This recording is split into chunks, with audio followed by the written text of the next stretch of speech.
She's one of the biggest stars on the planet and is up for 9 awards at this month's Grammys. Now Beyonce has announced she is pregnant with twins. The pop star already has a daughter, Blue Ivy, with husband Jay-Z, and shared the latest news through her Instagram account saying, "We are incredibly grateful that our family will be growing by 2 and we thank you for your well wishes." That post has reportedly become Instagram's most popular ever, with more than 7.5 million likes. The news was also the top trending item on Twitter, with more than 500,000 tweets in the first hour. Beyonce is expected to perform at the Grammy Awards on February 10th, where she leads the nominations pack for her concept album Lemonade. Beyonce gave no details about when she is due, so it might be babies on board for any upcoming Queen Bey performance. It's the most popular image ever on Instagram. Beyonce's photo of herself pregnant with twins has been liked millions of times. The singer added a short message saying, "We've been blessed twice over and want to share our love and happiness." The news that Beyonce and her husband, the rap star and entrepreneur Jay-Z, were expecting twins sent social media into meltdown.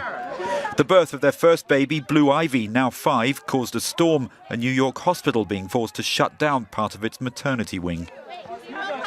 Sergeant is here with the papers today. You're going to start off with that flare-up of violence in the east of Ukraine, Alison. Yeah, it's the worst fighting that the region has seen in a year, and papers are sounding the alarm. You can see in the Courrier International, they wonder if we're on the eve of a humanitarian disaster. In the town where the fighting is taking place, 8,000 people are without electricity, heating, and running water, and all of this in the middle of winter. Temperatures are below freezing, and the article reminds us that some evacuations have begun, but the paper is still worried. Now, neither separatists nor the Ukrainian army taking any responsibility for provoking this fighting in the first place. Some papers seeing a bit of a coincidence of timing, though. Yeah, the exact events leading up to the violence are murky, but the Moscow Times notes that they did spark right at the end of January, which was just after that phone call between Donald Trump and Vladimir Putin. The article's headline is also a nod to Trump. You can see Donbass is drifting into an alternative peace, kind of a reference to Donald Trump's talk of alternative facts. So the paper says that the Minsk peace deal, that we might see evidence of both sides trying to renegotiate the Minsk peace deal now that there's a new president in the White House. White House, meanwhile, refusing to comment on the situation. That's right. They've put out only a neutral statement of concern that doesn't mention Russia and Russian-backed separatists. For this writer in Slate, that's a very curious reaction from the Trump administration. This writer reminds us that Obama backed Kiev in the conflict and sanctioned Russia for supporting the separatists in East Ukraine.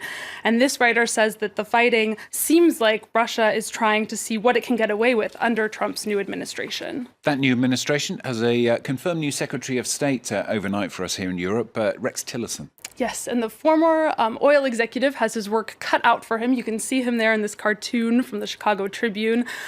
He's having a flaming globe thrown into his face. We're not sure by whom, maybe the Congress or by the former Secretary of State, John Kerry. And they're saying to him, "It's all yours, Tillerson, enjoy."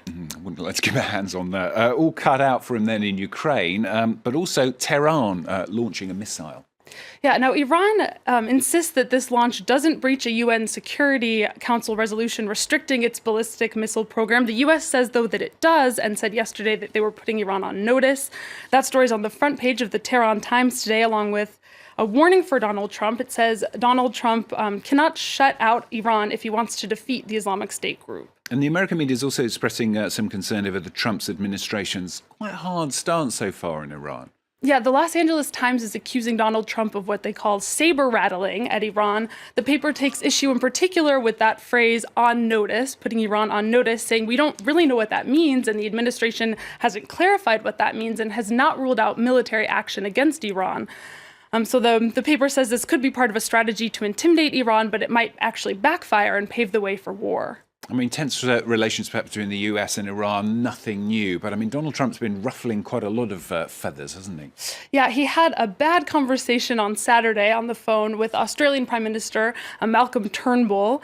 And that phone call happened on Saturday, but the Washington Post has just come out with the details today. And Trump said that it was by far his worst phone call with the leader, and he was particularly upset by a deal the U.S. had made to accept refugees from an Australian detention center, and that deal he called the worst deal ever. Let's change the subject. We're going to look at reactions at the British papers to the Parliament vote yesterday to allow the start of Brexit negotiations. Yeah, we'll have just a quick look through the few British front pages. The right-wing papers, as you can imagine, are very happy about this result. The front page of the Daily Mail, we see "We have liftoff," and the paper calls it a momentous day for Britain. Meanwhile, the newspaper I also plays on this idea of a liftoff, but for them, it's a launch into the unknown, and they're looking. The paper is not looking forward to what they say will be quite a bitter fight with Brussels over this divorce settlement. Yeah, for something that's going to run and run for the next few years at least. Let's get back to the US now, though. February is Black History Month, and Donald Trump marked its beginning yesterday, in fact, with a speech at the White House. Didn't go all too well, though. No, there's been a lot of criticism of this speech. The headline in this article from Fusion kind of says it all. Trump's Black History Month speech was not about history and barely about Black people. And those who were rather disappointed with that speech yesterday, they're kind of looking elsewhere for inspiration as they mark Black History Month now. They're turning away from their president and towards their Queen Bey, as her fans call her. That's, of course, Beyonce. She announced yesterday on Instagram that she is pregnant with twins. That's a photo taken from the announcement.